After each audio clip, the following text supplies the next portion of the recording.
Bunga raya subur tumbuhnya.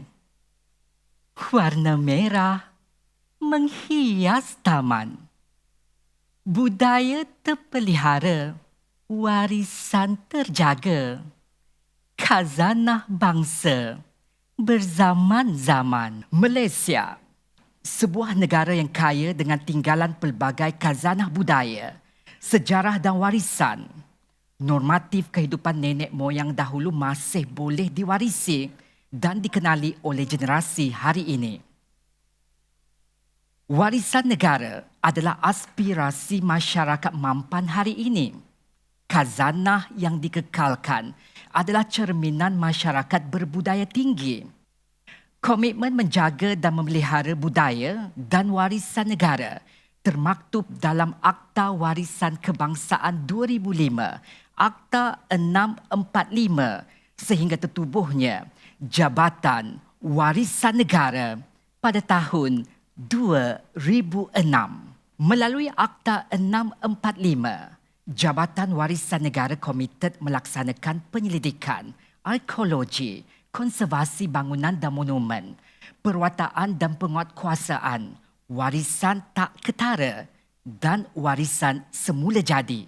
Akta 645 turut mengandungi penguatkuasaan peruntukan pemeliharaan dan pemeliharaan warisan kebangsaan, warisan semula jadi, warisan kebudayaan ketara dan tidak ketara, warisan kebudayaan di bawah air dan harta karun serta perkara yang berkaitan. Jabatan Warisan Negara bertanggungjawab dalam penetapan dan pendaftaran tapak, objek dan warisan kebudayaan bawah air sebagai warisan. Ia merangkumi pewartaan butiran warisan dan orang hidup yang diisytiharkan oleh Menteri Pelancongan, Seni dan Budaya Malaysia sebagai warisan kebangsaan. Pendaftaran amat penting agar rekod warisan negara diwujudkan dan dilindungi undang-undang. Sehingga tahun 2021, sebanyak 311 tapak didaftarkan, 119 untuk objek ketara, 529 untuk objek tidak ketara dan 27 daftar orang hidup. Bagi aktiviti konservasi, Jabatan Warisan Negara telah mendapat pengiktirafan UNESCO dan piagam di bawah International Councils of Monuments and Sites (ICOMOS) seperti Piagam Bura dan Piagam Australia 1999. Pengiktirafan ini penting kerana ia akan memastikan pendekatan konservasi mengikut kaedah yang diiktiraf pada peringkat antarabangsa. Pematuhan ini merangkumi aspek teknikal kerja pemeliharaan dengan menjalankan kajian kerosakan pada sesebuah bangunan serta mencadangkan fizikal bangunan. Pelaksanaan kajian merangkumi penyediaan pelan lakaran bangunan bagi tujuan pemetaan kerosakan, mengenal pasti punca kerosakan dan seterusnya mencadangkan kaedah pembaikan. Jabatan Warisan Negara bertanggungjawab mengawal selia projek konservasi dan memberi khidmat nasihat bagi kerja konservasi yang dijalankan oleh agensi lain. Ia juga bertindak sebagai urus setia dalam penyediaan dokumen, pelan pengurusan pemeliharaan bagi bangunan yang telah diwartakan bawah Akta Warisan. Jabatan Warisan Negara bertanggungjawab memastikan warisan arkeologi negara dilindungi melalui penyelidikan, pemeliharaan dan pemeliharaan selaras dengan Akta 645. Peranannya termasuklah membangunkan tapak arkeologi dan dijadikan pusat rujukan penyelidikan dan pelancongan negara. Kawal selia aktiviti arkeologi mencakupi aktiviti arkeologi di daratan dan arkeologi bawah air. Ia dilakukan melalui kerja survey, ekskavasi, menganalisis dan menginterpretasi artifak dan tapak arkeologi secara sistematik dan saintifik. Sehingga kini, sebanyak 15 tapak arkeologi telah diwartakan sebagai warisan kebangsaan dan 7 tapak sebagai warisan serta 5 tapak kebudayaan bawah air sebagai zon yang dilindungi melalui Akta 645. Warisan kebudayaan tidak ketara mencerminkan akar umbi dan identiti pelbagai budaya rakyat Malaysia. Pengamalan warisan kebudayaan tidak ketara oleh masyarakat multi-etnik dari semenanjung Malaysia hingga ke Sabah dan Sarawak telah memupuk hubungan antara budaya yang amat besar. Dalam hal ini, Jabatan Warisan Negara dipertanggungjawab kepada usaha pemeliharaan, perlindungan dan pengekalan warisan adat dan budaya, seni persembahan, bahasa dan pesuratan serta seni halus. Sehingga kini, 517 warisan tidak ketara telah diiktiraf sebagai warisan kebangsaan serta 27 pengiat seni pelbagai bidang diiktiraf sebagai warisan kebangsaan orang hidup WAKUH. Pengiktirafan yang diterima melambangkan kelestarian warisan kebudayaan tidak ketara negara. Seiring fungsinya, bahagian ini komited melindungi dan memelihara warisan tidak ketara negara sehingga ke peringkat pengiktirafan dunia. Selaras matlamat untuk mempromosikan keunikan khazanah warisan negara sebagai produk pelancongan bertaraf dunia, Jabatan Warisan Negara komited mengangkat martabat dan mengetengahkan khazanah warisan negara ke peringkat global. Bagi tujuan ini, Jabatan Warisan Negara berfungsi dalam mengurus dan menyelaras hal berkaitan pengiktirafan dunia, penyelidikan, pencalonan, pelobian serta memastikan status pengiktirafan terus kekal. Usaha ini menjadi titik tumpu dalam perhubungan antarabangsa berkaitan urusan konvensyen, protokol, treaty keanggotaan dalam jawatankuasa, program promosi mendapatkan sokongan antarabangsa, isu perhubungan dua hala dan pelbagai hala serta organisasi antarabangsa. Pengiktirafan UNESCO merupakan pengiktirafan paling berprestij di peringkat antarabangsa. Sehingga kini, Malaysia telah mempunyai 4 tapak warisan dunia UNESCO, iaitu tapak Kinabalu Sabah diiktiraf di bawah kategori tapak semula jadi dan Taman Negara Gunung Mulu Sarawak diiktiraf di bawah kategori tapak semula jadi pada tahun 2000. Melaka dan Georgetown, bandar-bandar bersejarah di Selat Melaka yang diiktiraf secara serial nomination pada 7 Julai 2008 dan warisan arkeologi Lembah Lenggong di negeri Perak diberi pengiktirafan pada tahun 2012 sebagai tapak kebudayaan. Selain tapak warisan kebudayaan tidak ketara negara juga telah menerima pengiktirafan UNESCO di bawah 2003 Convention for the Safeguarding of the Intangible Cultural Heritage yang telah diratifikasi pada tahun 2013.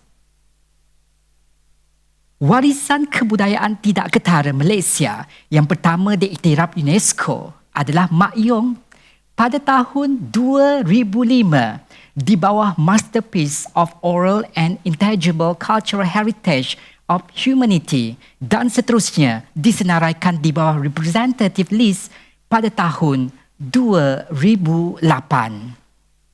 Selain Mak Yong, Dondang Sayang mendapat pengiktirafan sama pada tahun 2018, Silat pada tahun 2019 dan yang terbaru, upacara Ong Chun, Wang Chuan, Wang Kang dan Pantun pada tahun 2020.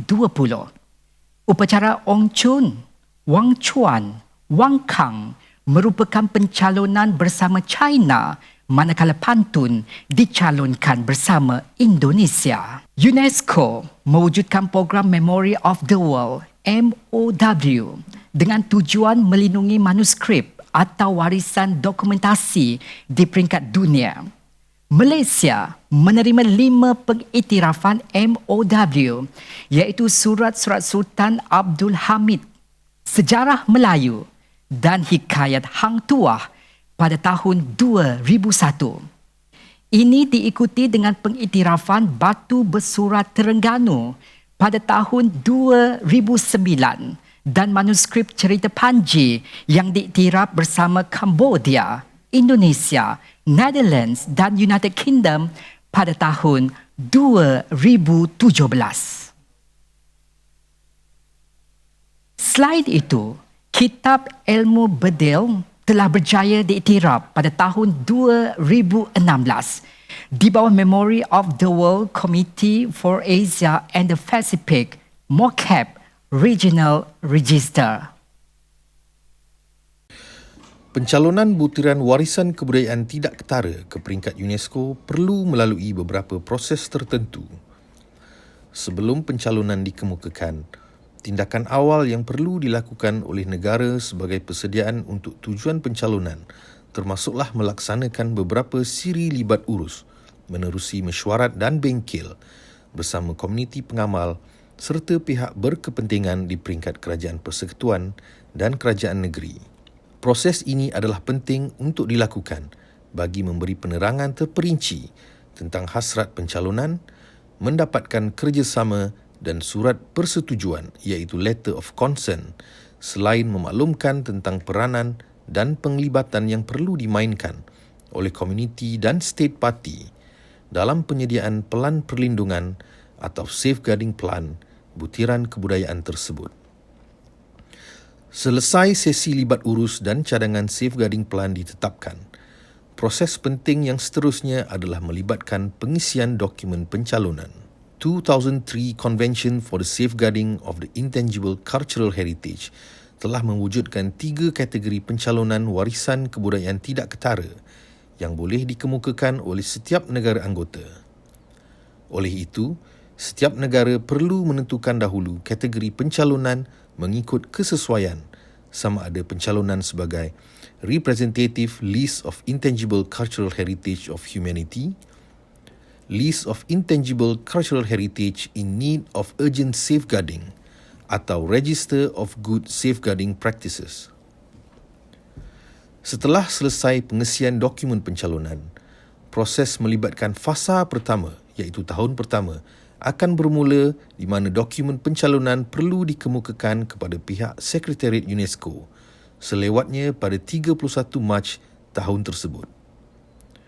Pada bulan Jun tahun yang sama, dokumen pencalonan akan mula diteliti dan diproses pendaftaran dan penerimaan oleh pihak Sekretariat UNESCO. Dalam tempoh ini, sekiranya penelitian mendapati terdapat dokumen yang tidak lengkap, tempoh masa sehingga 30 September akan diberikan kepada negara anggota bagi membuat pengemaskinian semula dokumen. Proses melibatkan fasa kedua akan bermula pada bulan Disember tahun yang pertama sehingga Mei tahun yang kedua. Dalam tempoh ini akan dilaksanakan penilaian dokumen oleh badan penilai atau evaluation body yang telah dilantik oleh UNESCO. Sekitar tempoh masa yang sama juga iaitu di antara bulan April hingga Jun, satu mesyuarat penilaian akhir akan dilaksanakan oleh badan penilai. Setelah itu, proses dialog akan berlangsung di mana akan melibatkan pertanyaan oleh pihak Sekretariat sekiranya terdapat maklumat yang memerlukan penjelasan lanjut. 4 minggu sebelum berlangsung proses akhir, laporan penilaian akan dihantar oleh pihak Sekretariat kepada negara anggota untuk rujukan yang mengandungi cadangan sama ada pencalonan diberikan status inscribe, refer, defer atau not to inscribe. Proses terakhir melibatkan fasa 3 akan bermula pada bulan November atau Disember tahun yang kedua. Dalam tempoh ini, satu mesyuarat jawatankuasa antara kerajaan untuk melindungi warisan budaya tidak ketara UNESCO atau Intergovernmental Committee for the Safeguarding of Intangible Cultural Heritage yang dianggotai oleh 24 ahli jawatankuasa negara anggota yang dipilih akan bermesyuarat bagi membuat keputusan berkenaan pencalonan yang dikemukakan oleh sesebuah negara. Pengiktirafan yang diterima tidak sahaja melindungi warisan tersebut, bahkan dapat meningkatkan kesedaran global atau visibility di samping mengetengahkan identiti Malaysia di peringkat antarabangsa sekaligus meningkatkan sumber ekonomi melalui aktiviti pelancongan. Peranan dan komitmen Jabatan Warisan Negara akan terus menjadi pemangkin kepada pengekalan khazanah warisan Malaysia yang berteraskan jati diri bangsa. Khazanah warisan yang kekal akan menjadikan Malaysia destinasi pelancongan dan kebudayaan bertaraf dunia. Indah sungguh Masjid Candan. Jadi kunjungan pagi ke petang. Warisan kita harus dikekalkan bagi tatapan generasi mendatang. Sungguh cantik kebaya nyonya. Digaya pagi hingga ke senja. Negara kaya dek warisan budaya. Menjadi kemegahan kita semua.